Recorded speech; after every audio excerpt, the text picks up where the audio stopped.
Estudo Bíblico, Êxodo 24, versos 1 e 2. Estes dois versículos são, na realidade, a conclusão das palavras do Senhor no capítulo precedente. Deus deu a Moisés orientação quanto à ratificação da aliança, a qual diferia das ordenanças a serem transmitidas a todo o povo. Arão e seus 2 filhos mais velhos, Nadab e Abiú, e 70 dos anciãos deviam adorar de longe, enquanto Moisés se aproximava do Senhor. O restante do povo não devia subir a montanha. Verso 1. A narrativa do Sinai, que fora suspensa em capítulo 20, verso 21, é reiniciada aqui. A menção a Arão e a seus 2 filhos fala da autenticidade da narrativa, pois eles foram posteriormente mortos por causa de um delito contra Deus. Levítico 10, versos 1 e 2. 70 anciãos, representantes do povo, também foram chamados para comunicar à nação a natureza da aliança. Verso 3.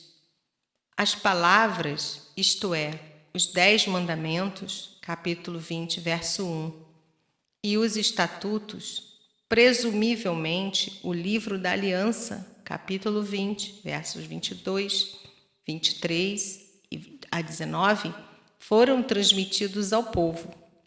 Isso pode assinalar a outorga do livro da aliança por parte de Moisés, visto que todo o povo de Israel já tinha ouvido o decálogo do próprio Deus. Capítulo 20, verso 1. O povo então promete fazer a sua parte, que é obedecer. Capítulo 19, verso 8. Verso 4.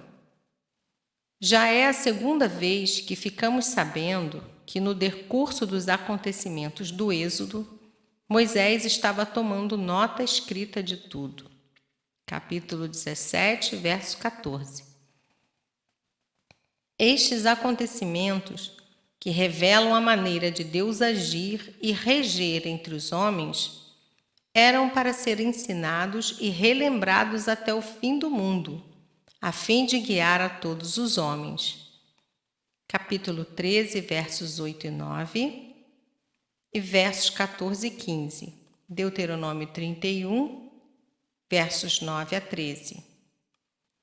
Como o altar indicava a presença de Jeová, sendo o lugar onde o Senhor viria ao seu povo para o abençoar.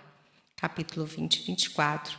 Assim, as 12 colunas, ou pedras de divisa, não serviriam como meros memoriais da consumação da aliança, mas deviam indicar o lugar das 12 tribos e também representar sua presença.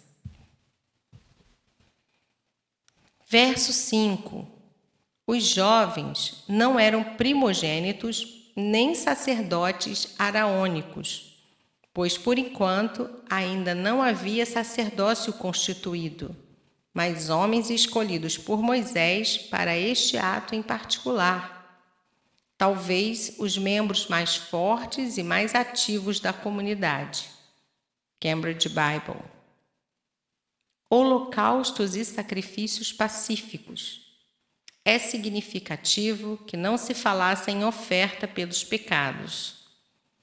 Era um povo redimido, em cujas oferendas selaram a aliança, e que agora, nesses sacrifícios de dedicação e comunhão, estava se empenhando e se aprofundando em uma comunhão íntima e entrelaçada com o seu Redentor. Verso 7. O livro da aliança. Mais uma vez, podemos ver que a lei de Deus estava sendo escrita durante a viagem por Moisés. O livro escrito por Moisés contendo as leis. Capítulo 20, versos 22 e capítulo 23, verso 19. Aqui, essa expressão também deve incluir os 10 mandamentos, capítulo 20, versos 2 a 17, e talvez outras passagens, como capítulo 19, versos 5 e 6. Verso 8. O sangue da aliança. O povo de Israel recebeu a aspersão do sangue da aliança, o sangue que inaugurou a aliança. Hebreus 9, de 16 a 22. O sangue simbolizava a purificação do pecado para que o povo pudesse entrar no relacionamento da aliança e sublinhava que a penalidade final para quem quebrasse a aliança seria a morte. Jesus proclamou o cumprimento desse simbolismo por ocasião da última ceia, quando ofereceu o cálice. Isto é o meu sangue, o sangue da nova aliança, derramado em favor de muitos, para a remissão de pecados. Mateus 26, 28. Versos 9 a 11. A ceia da aliança foi celebrada por Israel nos seus representantes.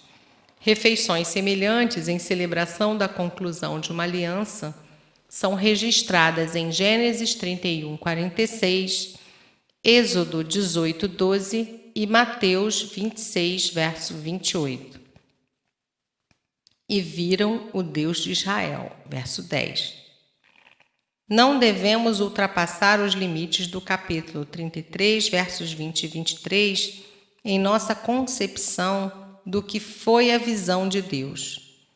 Ao mesmo tempo, devemos considerá-la uma visão de Deus em alguma forma de manifestação, que tornou a natureza divina discernível ao olho humano. Nada se diz da forma na qual Deus se manifestou.